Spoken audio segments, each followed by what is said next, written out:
I'm an Estonian, so we are the E country, so I thought like you most probably want to see the last season of the Game of Thrones instead of me speaking.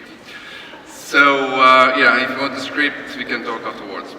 But I named my topic in this way because I'm actually not the CIO anymore. And I have traveled a lot to understand what happens in different governments, especially in digitalization and how they actually serve people. And what I see is that winter is coming, and especially for Europe. And during this talk, I will explain why. So everybody talks something about themselves. So yeah, this is me. I'm an engineer. My whole life I've been doing IT. My education, my hobby, my profession, everything, only IT. I was part of the team who built up the largest software development house in our region. I sold my shares in 2012, got this early retirement, and I also got this non-competition clause. I couldn't compete in private sector. And the Estonian government noticed that. You know, Estonia is a small country, so we're all relatives. Right? So we all meet each other in weddings and funerals. So they saw that, okay, I might be unemployed, and they said, like, what if you come and become a CIO, the Chief Information Officer?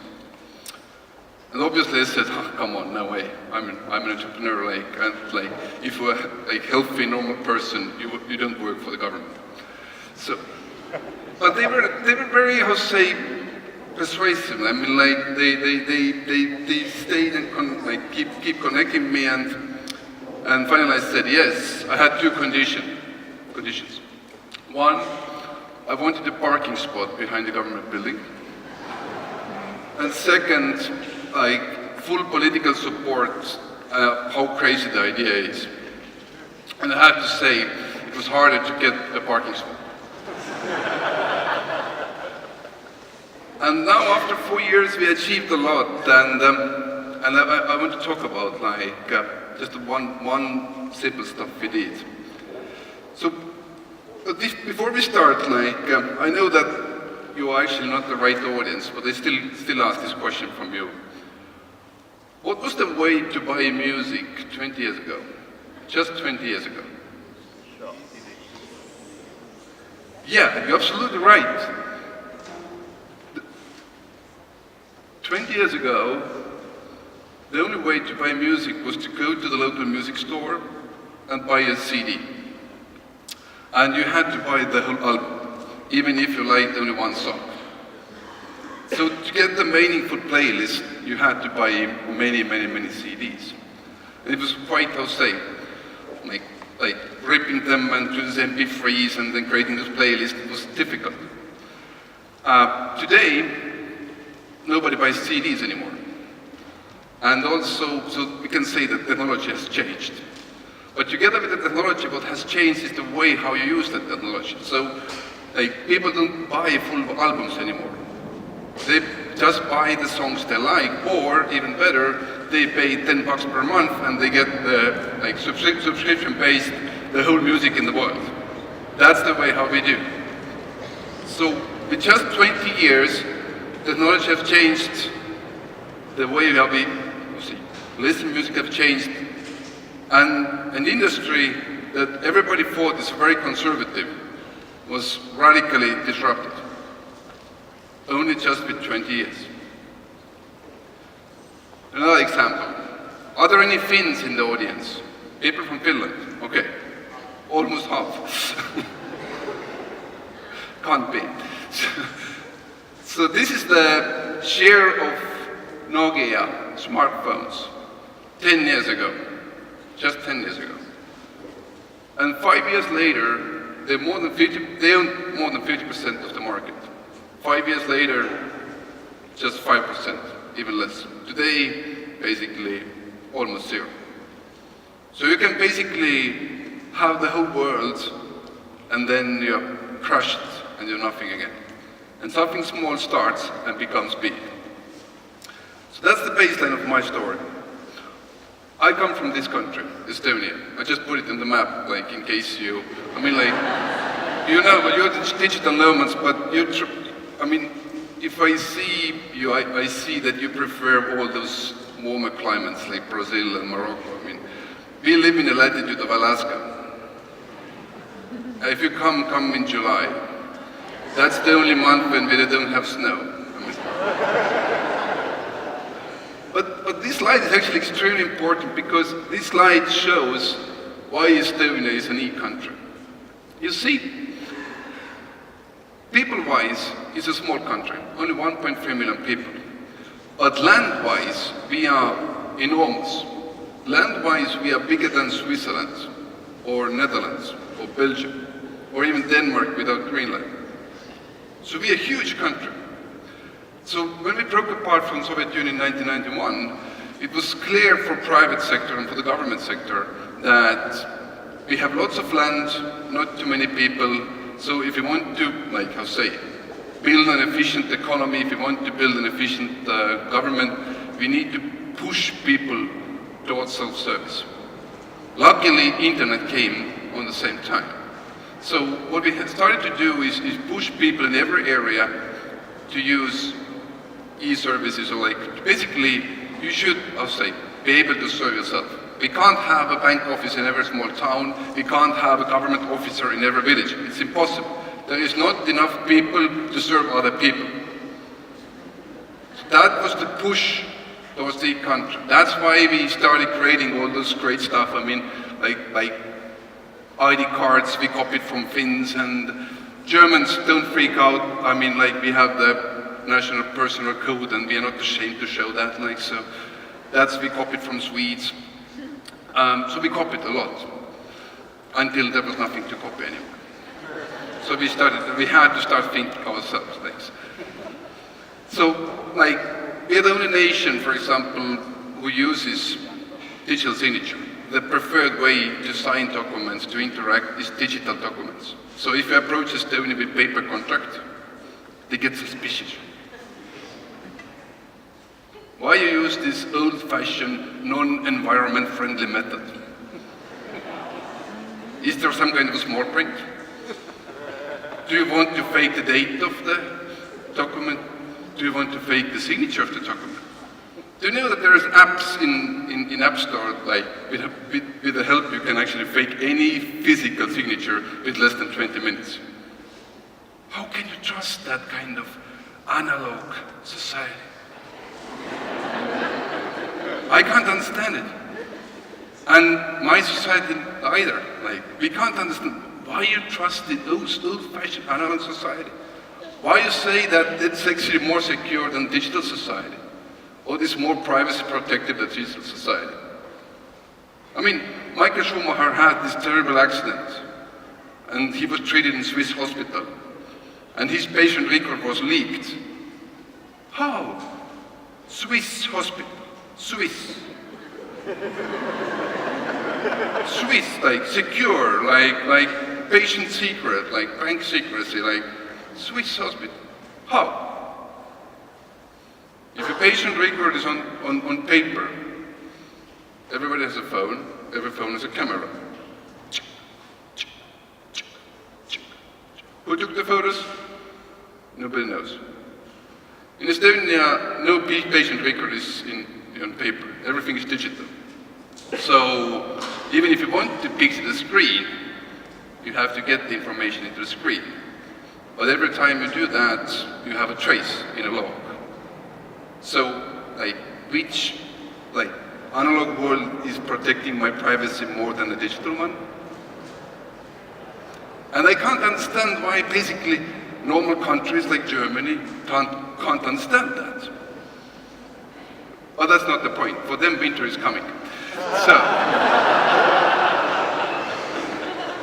and winter comes from here. The second step we did is that when people have these unique identifiers, so you know that the John Smith in bank system is the same John Smith in tax system, or the first John Smith in healthcare is actually the one who gets insurance from this company. So you can start connecting stuff. So when you start connecting stuff, you have to build some kind of infrastructure to support that. That's the famous DNX road. Sorry, this picture is actually misleading. It was built for politicians. So it looks good. And if there are engineers in the audience, then the middle layer is not it's not a service bus. It's not. It's just like, it was wrongly designed. Like, sorry about that. The real picture is this. So it looks like spaghetti, but we actually have full understanding of what happens here. And the point is that the green dots represent registries and black line represent connections between the registries. So whenever there is a need from one registry to ask information from another one, they form a connection, direct connection, not through the service bus or something like that. Direct connection, and that's how the information is shared. So it looks vulnerable, but vice versa. It's actually absolutely secure. Because even if one green dot falls, let's say it's hacked, the maximum damage is just that green ball. You can't get the rest. When we see that one system starts to pump information out from another system, we have automatic robots to basically shut those unusual behaviors. They shut it down.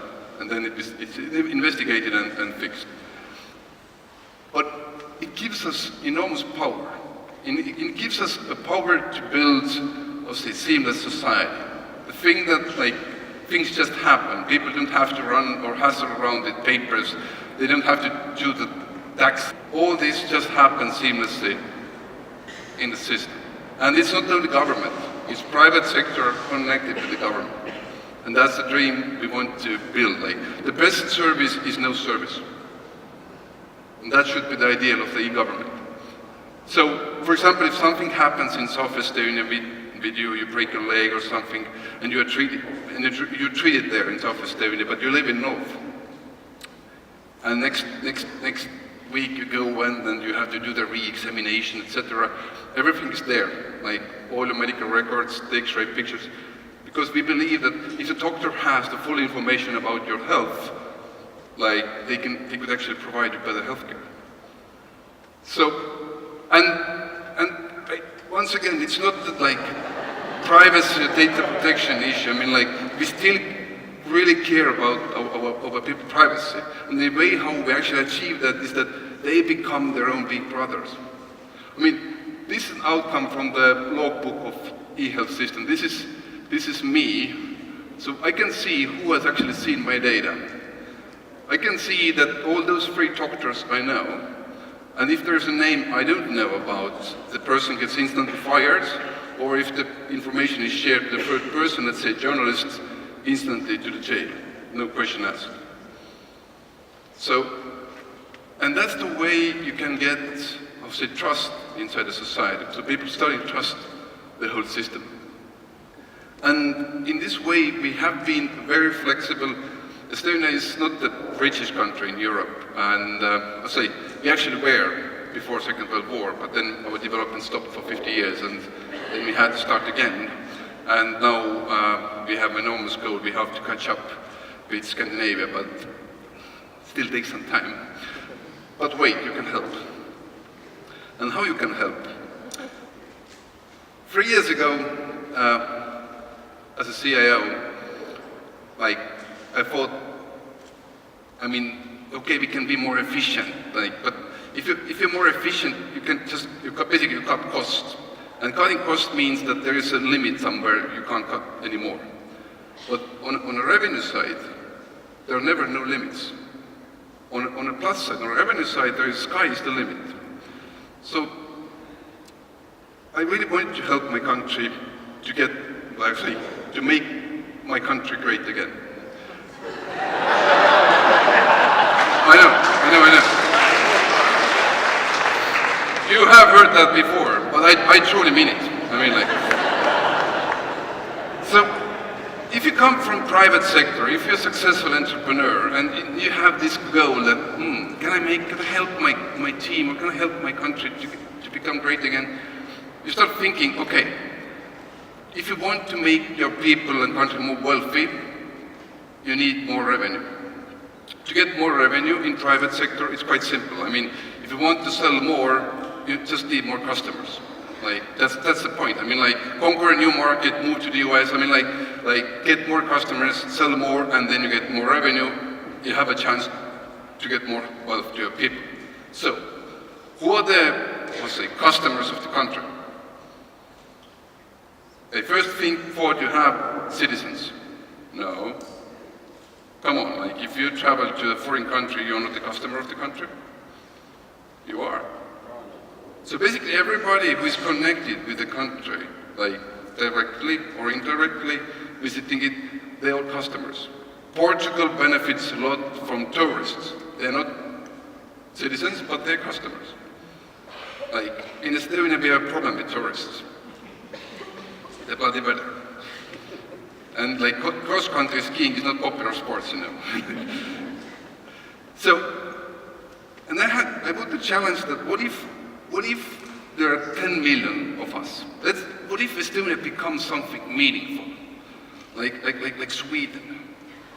Sweden is like 9.3. It could be 10.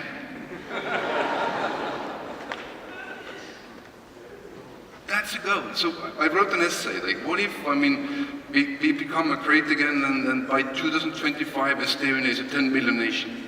Not nation, country. So how are we going to do that? If you're an engineer, like, and you have a complicated problem, okay, I need to get 10 million. You start looking different choices you have. So what choices we have to get from 1.3 million to 10? First choice. You start doing babies. Those are mine. No. Don't salute me, you should see the lady. She's actually here in Lisbon, so maybe I have a chance to take her to the evening party, you can see. But. And you know that the children get all their, I'll say, IQ and all the knowledge from the lady side, right? So man, no chance. But okay, I went to my wife and said, come on, yeah, we have this great plan, 10 million. And she's like, this shop is closed. So even if we want to get 10 million, it's I'll say theoretically it's possible. I mean, like Egypt pops out one Estonian every year. The population of Egypt grows 1.5 million every year. Okay, they already have 90, but that's possible. So that's a choice, not for us. And the problem with children is that for 25 years, they're just liability. I mean, and you lose your focus. I mean, like, instead of like getting wealth to your people, like, you have to deal with the next generation. I mean, like, so engineering perspective, no good. So what's another choice? Second choice.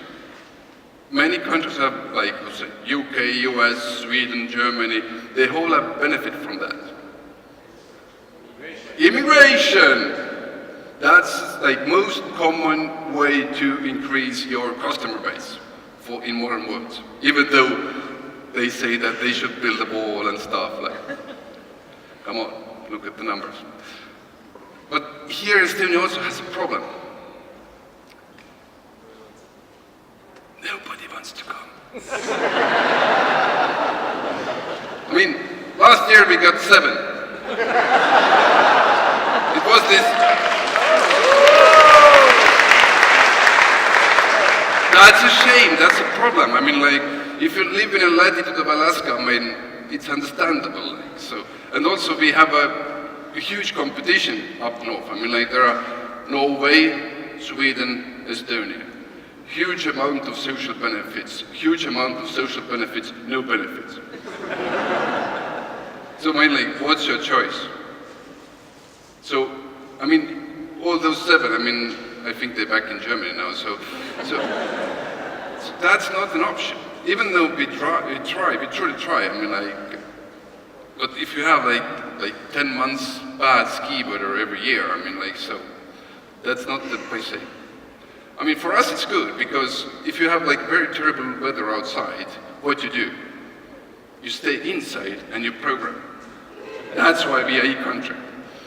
Like, that's what we do. So that's not the choice. So we had to come out with something totally different. And thanks to the e-government and being an e-country, we were able to serve our diaspora all around the world. Not only in Estonia, but if you're a person in Silicon Valley and you want to vote in election in Estonia, you can do that. We can vote over the internet. And if I say over the internet, it's not the machine in the corner of the election station. No, no, no. I can open up my computer and vote from here. That's voting over the internet. And we have been doing that 12 years already. So it's not nothing new for us. The same declaring taxes or like any interaction with the government. You can do that location independently. But if you can do stuff location independently, then location is not so important anymore. So, we came up with this. If Muhammad is not willing to come to the mountain has to come to the Muhammad.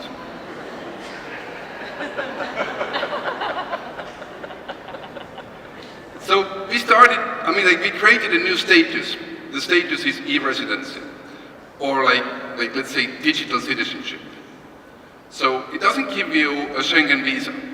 It's not a travel document, but it gives you a right to access our digital virtual environment and use it for your own good. So you can do that. So what's the business case? You know this trend happening. You know that there are more and more people who become freelancers. The number of those people are growing extremely fast. They say that there are around 100 million freelancers already in the world. People who can work location independently, and they like to do that. And that number grows every year. And the way how the people work, historically, if you lived in Houston, you offered the services nearby. But it's not so anymore, and you know that part the best. Like, you can live in Morocco, tomorrow in Brazil, after that in Hong Kong, and still serve your customers.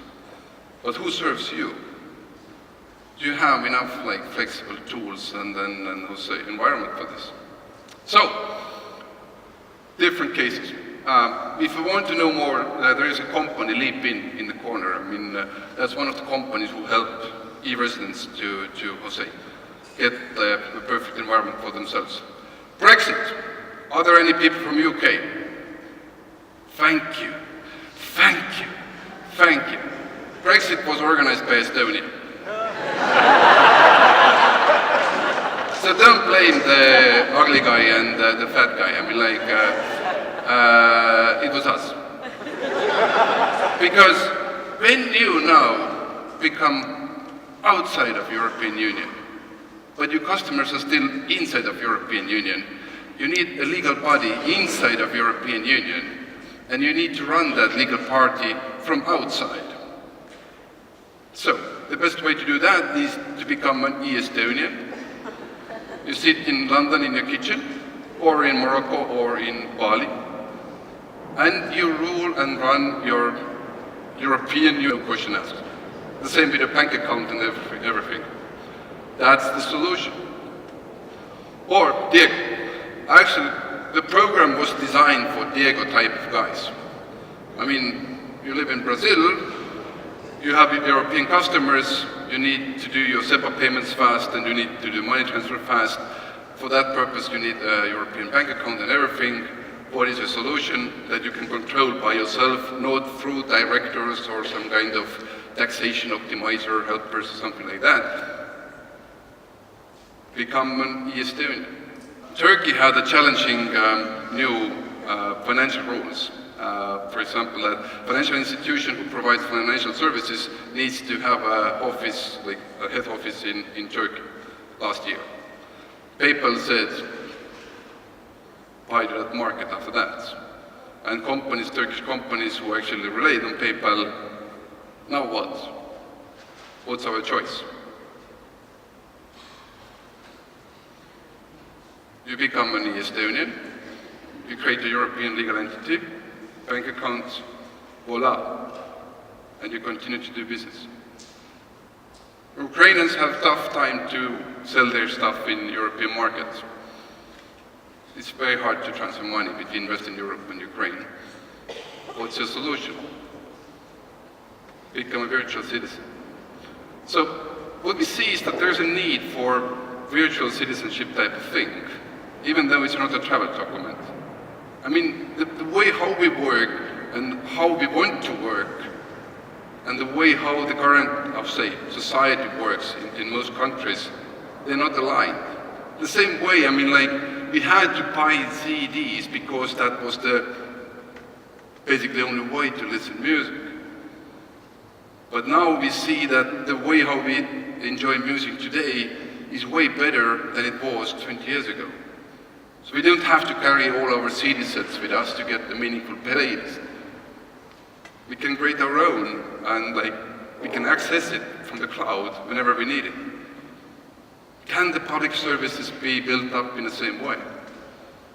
And they can. Obviously, we're not there yet. I mean, we have Saskia. We get actually very many customers from Germany at the moment.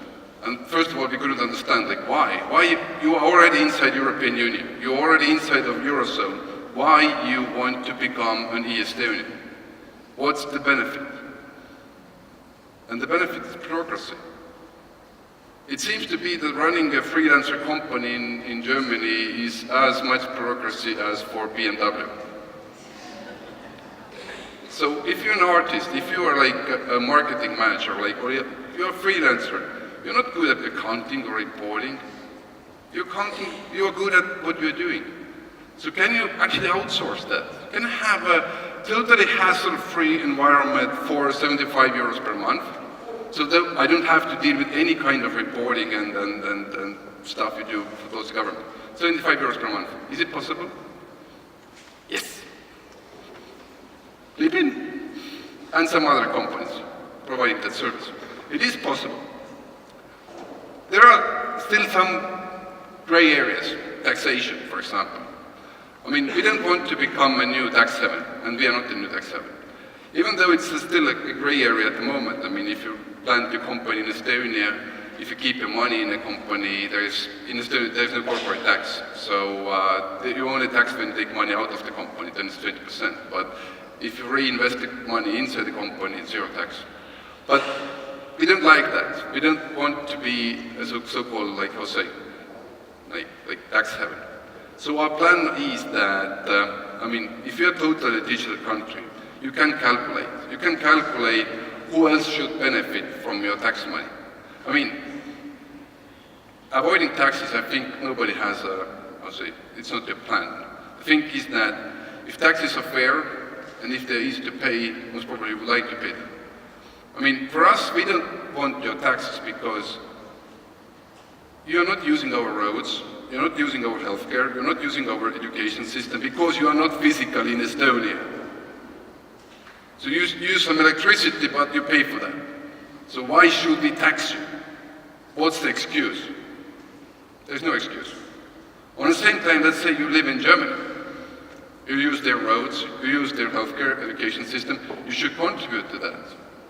But it should be easy for you to do that. So what we try to do at the moment with different countries, with US, with Germany, is we try to negotiate a deal that for if we serve your freelancers, it means that they will create new revenue for Germany, let's say. What if there's a flat tax in the end of the year from the revenue? Let's say it's 20%. So we tax you on behalf of Germany and send that money to Germany. And at the same time, you can feel free and be proud that you got hassle-free service and you are like a normal, honest taxpayer. Obviously, you have to most probably buy yourself your additional healthcare, healthcare support, like that you can go to doctor, etc. Insurance. But that's the plan. We don't want to be the tax haven. We want to help you to share your tax money between the countries you have been, or which infrastructure you actually use, and to be fair with that. So, and it's a huge market. I mean, like, if you think that, like, okay, we have this 500 digital nomads here in this Lisbon audience, it's actually a 20 trillion market. There are 680 million people like Maria, who is freelancer. There are 680 million people who work with their heads. And if you multiply that number with the average yearly revenue they get, you get the 20 trillion market that they spend on households, buying products, traveling, etc.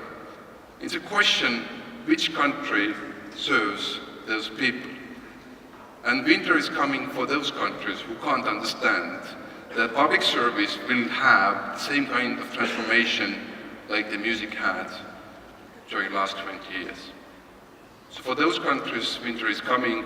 For us, it's a perfect storm. So, optimizing all this bank account stuff, already happening. Numbers are growing. Like, we're still in the beginning. We have around 25,000 e-residents. Sounds small, 25,000, nothing.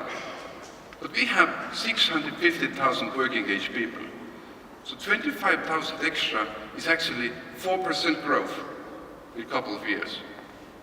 I mean, if you're an entrepreneur and I ask you, do you want to get 4% more customers? No, don't hit me with them. I mean, like, and we just started. So we have unlocked to ourselves ability to become greater without physically people moving to our country. I mean, if you want to, please come. It's nice, at least in July. I mean, like, that's the future. Your people don't have to be in your land only. They can be global citizens also using your services. So, you have seen this line before, in many cases.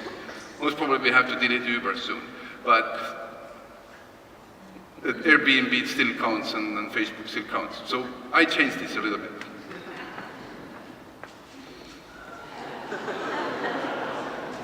I'm proud to really want to achieve that. And if you can help me with your knowledge, with your experience, or through becoming an Estonian, I really would appreciate that. So thank you.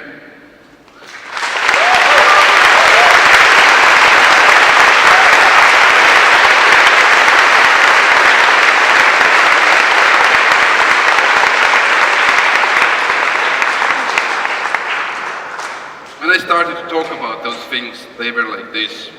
Today, they're like that. So they're growing. Ciao.